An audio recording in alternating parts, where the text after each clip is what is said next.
50 টাকা করে বেচা লাগবে না আমাকে, এসব নষ্ট করে দিলাম।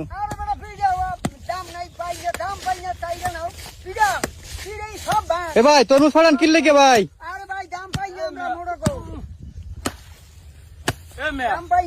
ভাঙুন করবো কি, একটা তরমুজের দাম পাই না। এই আর একটা তরমুজ, এই আর একটা তরমুজ 50 টাকা করে আমরা বেশি কয় টাকা করে 50 টাকা করে এই নিয়ে অসাধু ব্যবসায়ী 300 400 500 টাকা করে বেছে নাকি 700 800 বেছে, আর আমরা বেশি হুতে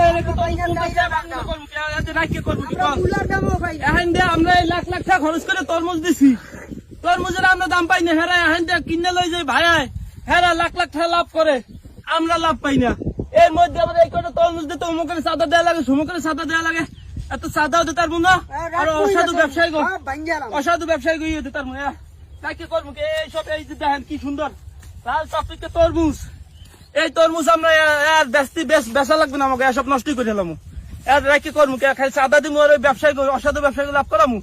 আমরা গরিব মানুষ, আমরা ধার দেনা করে এই পরে এই তরমুজ লাগাইছি, আমরা টাকা পাই না, সব লাভ হেরা করে লই যায়। তাহলে আমাকে বেশি লাভটা কি, আমাকে বেচা লাগবে না।